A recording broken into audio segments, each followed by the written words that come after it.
Hello everyone, welcome back to my channel. এটি ছিল বাসন্তী পুজোর মহানবমীর দিন।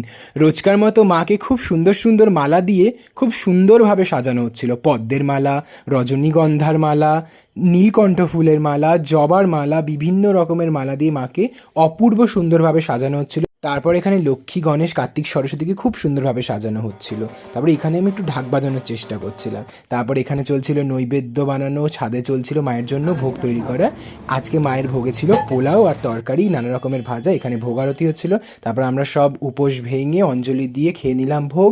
ভোগ খেয়ে আমরা সবাই মিলে একটু ছাদে চলে গেলাম। মায়ের জন্য একটা স্পেশাল, প্রত্যেকবার আমরা একটা ভোগ বানাই নবমীর রাতে, তো সেইটা বানাতে। তো আর নবমীর দিন যেহেতু একটু স্পেশাল আয়োজন থাকে, আমরা সবাই খুব মিলে খুব সুন্দরভাবে সেজে তারপর ঠাকুরের কাছে চলে গেলাম। এখানে আমাদের ভোগ দেওয়া হয়েছিল, এখানে আরতি চলছিল। তবে এখানে প্রচুর লোকজন এসেছিলেন, তাই আমরা একটা শঙ্খ প্রতিযোগিতার আয়োজন করেছিলাম।